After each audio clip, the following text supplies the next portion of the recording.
L'eau, je ne sais pas.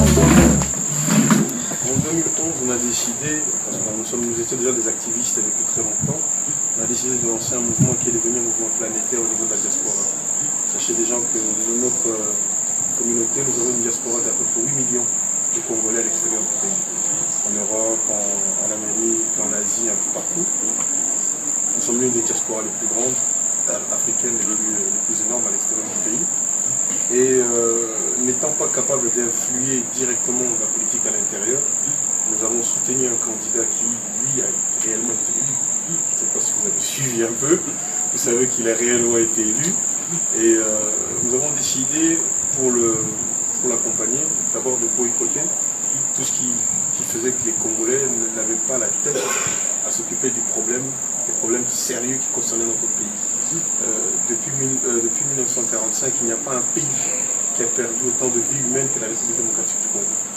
8 millions de morts à ce jour, et tout ça à cause de la malédiction congolaise, on va dire, des richesses du Congo, le coltan, envié par nos voisins et la complicité des népotistes qui sont à la tête du pays depuis maintenant plus d'une douzaine d'années. Donc, la personne de notre président, que nous estimons président élu congolais, a décidé d'aller aux élections, nous l'avons soutenu, et nous, à l'extérieur, nous avons interdit tout concert, tout ce qui était entertainment, amusement chez les Congolais, surtout que les musiciens, la musique au Congo, c'est la colonne vertébrale de la culture congolaise. Voilà.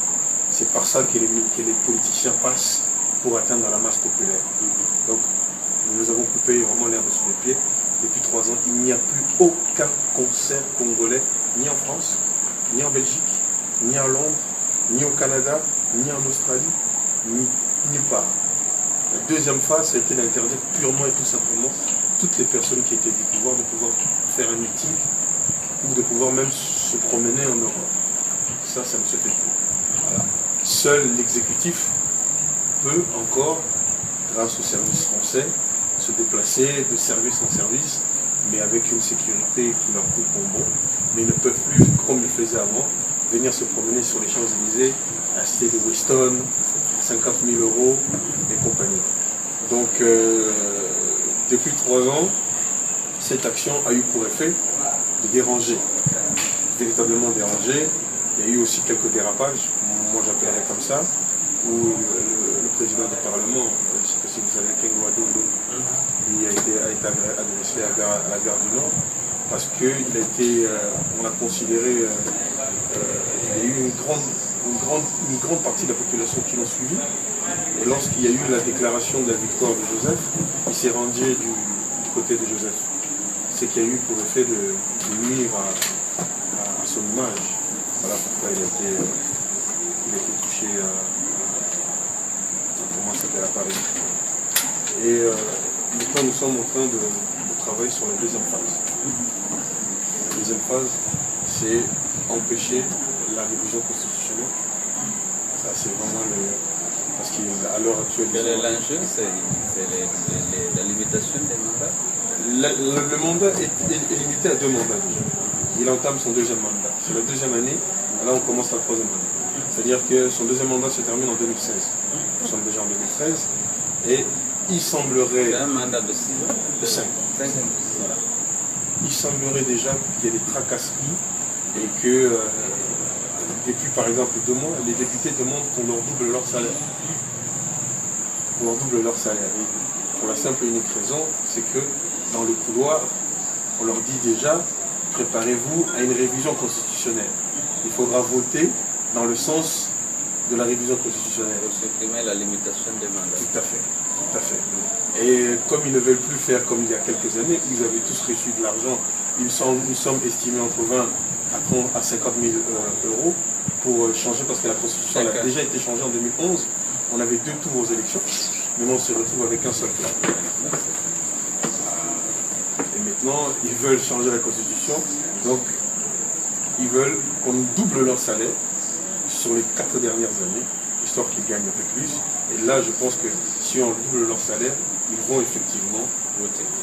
Et là, nous sommes véritablement en train de se battre contre ça. Et je pense qu'il y aura énormément d'actions. Nous avons aujourd'hui l'importance qu'a la diaspora congolaise à l'extérieur, parce que lorsque nous avons commencé à marcher et à manifester à l'extérieur, nous avons vu un balai d'ambassadeurs occidentaux. Je ne sais pas si vous avez vu ces images-là, une quarantaine d'ambassadeurs venir chez l'opposant, qui n'avaient pas le pouvoir, qui n'étaient pas aux affaires, venir chez l'opposant et demander au président, au Sphinx de l'Unité, Étienne Tshisekedi, d'appeler l'extérieur et que les choses se calment. Parce qu'il y a eu des débordements à l'extérieur. Nous avons fait ce que nous devions faire. Comme chez à nous. Matongé. Hein? Comme à Matongé. Voilà, comme à Matongé. Nous avons fait ce que nous devons faire. Et ceux qui, eux, ils aiment bien quand ça se passe à l'extérieur. Quand ça se passe en Afrique, ça va. Mais lorsque ça commence à déranger directement leurs intérêts à l'intérieur du pays, de leur pays, ça dérange. Il y a même Hillary Clinton qui s'est déplacé en personne pour aller voir le vieux et lui dire que non, dites à vos partisans que les choses se passent bien, parce que le mot d'ordre, ce que nous faisions à l'extérieur, si elle avait été récupérée à l'intérieur, l'histoire serait autrement aujourd'hui. Mais je pense que les États-Unis, particulièrement les Américains, ont réussi à convaincre le président de faire un appel au calme. Voilà, de faire un appel au calme, ce qui ne nous a pas plu à nous. Mais comme il a l'expérience, donc il a choisi de le faire. Résultat, depuis 2 ans, nous sommes en train de courir un peu. Il nous demande à nous autres, ce qu'on appelle les combattants, la jeunesse qui est en train de s'organiser, de continuer à être des groupes de pression, de continuer à être une force politique de proposition, parce que nous avons nos aînés qui sont en place, qui ne proposent rien, ils n'ont pas de proposition. Sur aucun sujet, ils ne proposent rien. Ils se contentent d'expliquer les problèmes, ils ne les résolvent pas. Les problèmes sont expliqués. On vous explique pourquoi ça ne marche pas. On vous explique comment ça ne marche pas. On ne vous explique pas comment résoudre les problèmes. Comment ça devrait marcher. Comment ça devrait marcher. Et c'est le véritable problème que nous avons avec cette classe politique. Donc nous arrivons là-dedans, mais complètement sans complexe. Aucun. Nous n'avons absolument aucun complexe. Nous avons l'envie et le besoin de servir la nation.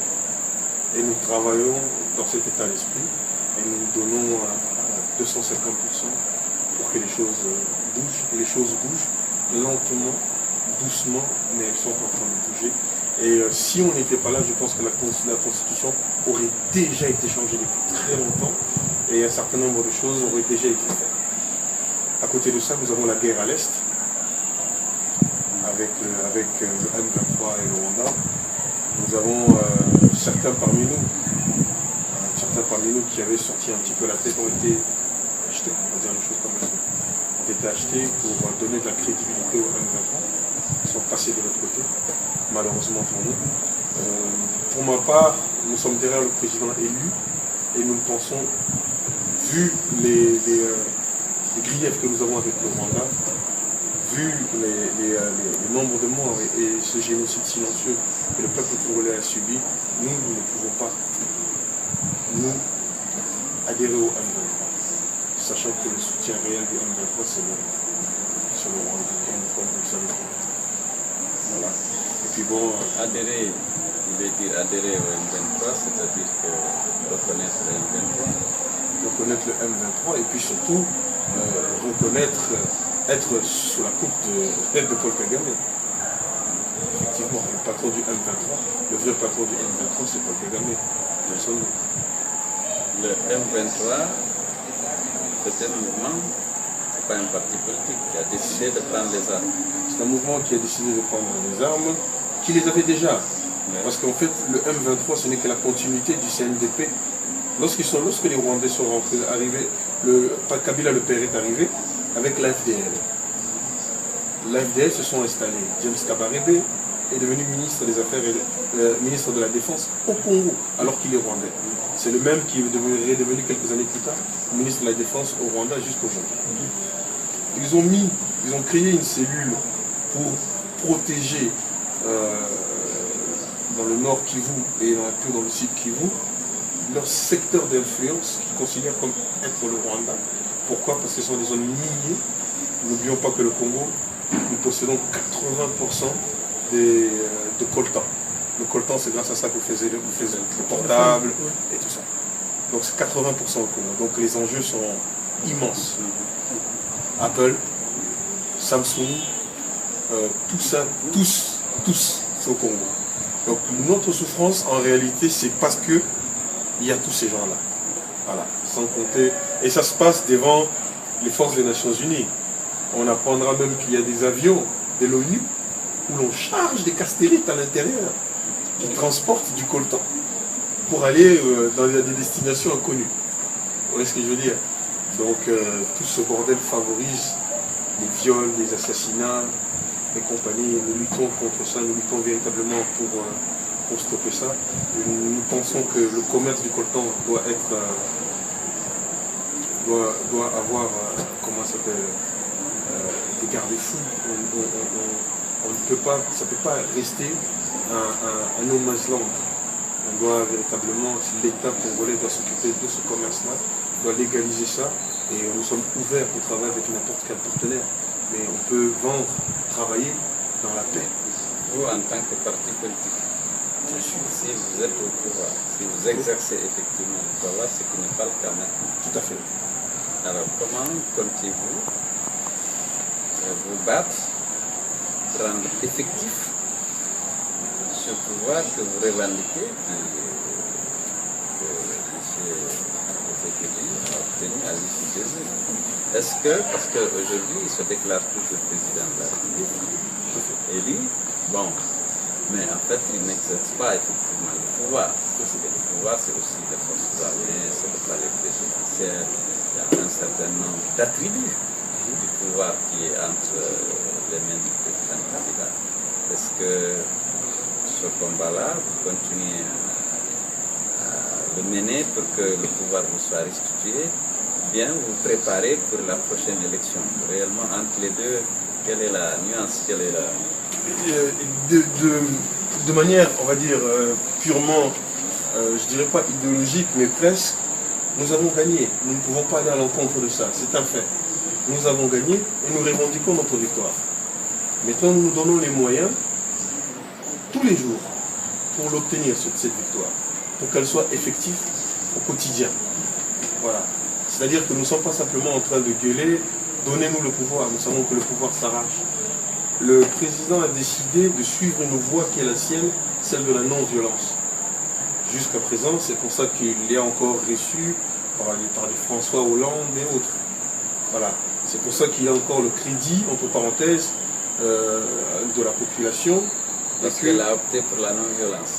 Parce qu'elle a opté pour la non-violence. Mais en contrepartie aussi, le pouvoir se conquiert, il s'arrache. Il ne peut pas le revendiquer comme ça, mais bon, et pour avoir la crédibilité au niveau de la communauté internationale, il estime que la meilleure attitude, c'est celle de la non-violence. Entre cette attitude de non-violence et la reconnaissance du pouvoir de Kabila, il y a bien sûr une ligne, mais elle devient étroite. Je me mets à la place des Occidentaux, je sais un peu comment ils fonctionnent. Ils n'ont pas choisi Kabila parce qu'ils ont choisi Kabila. Ils ont choisi Kabila par rapport au rapport de force en présence. Ils travailleront toujours avec le plus fort. Voilà. Maintenant, est-ce que nous sommes prêts à vendre notre âme au diable pour arriver? Tous les despotes terminent toujours. Ce pouvoir et nos challenges, il va tomber. Il tombera. Tôt ou tard, il va tomber. Il est impopulaire à l'intérieur, il est impopulaire à l'extérieur, comme jamais ne l'a été un président africain. Il est combattu de tous les côtés et il a déçu un certain nombre de partenaires, aussi bien internes qu'externes. Nous le savons, nous avons rencontré des partenaires économiques à l'extérieur du Congo qui nous disent, c'est lui jamais, on ne comprend pas. Ils ne comprennent pas. J'ai lu beaucoup de papiers. Vous comprenez ce que je veux dire? Et tout ça, c'est notre force. C'est notre force. Aujourd'hui, décider de suivre, de faire la même chose que le M23, décider de prendre les armes, ça voudrait dire que nous rentrons dans un cycle, le même où nous faisons perdurer ce cycle qui a commencé depuis 1960, depuis la mort de Lumumba. C'est des armes en armes, des systèmes armés qui viennent, etc. Et le pays est dans la situation dans laquelle il est à cause de ça. Si nous arrivons une seule fois, nous n'avons pas besoin de le faire 10 fois, une seule fois, à imposer un système démocratique à l'intérieur de notre pays, nous le faisons pour la vie. Parce que lorsque le peuple congolais aurait réellement goûté à ça, c'est terminé. Plus personne ne prendra les armes pour prendre le pouvoir. Parce que c'est ça c'est lorsqu'ils prennent les armes qu'il y a les Congolais qui meurent. Lorsqu'ils prennent les armes, c'est là où on viole les Congolais. Lorsqu'ils prennent les armes, c'est là qu'ils détruisent le Congolais. Nous ne pouvons pas reconstruire un pays en se disant qu'il va peut-être avoir une rébellion, qui va être financée par tel groupe parce qu'ils n'ont pas reçu de tels contrats, etc. etc. Parce que, comme tu le sais très bien, c'est pas en Afrique qu'on fabrique les armes. C'est pas les Africains qui fabriquent les armes. Donc ces armes qui arrivent au Congo, elles viennent de quelque part. Voilà. Nos amis en Guinée.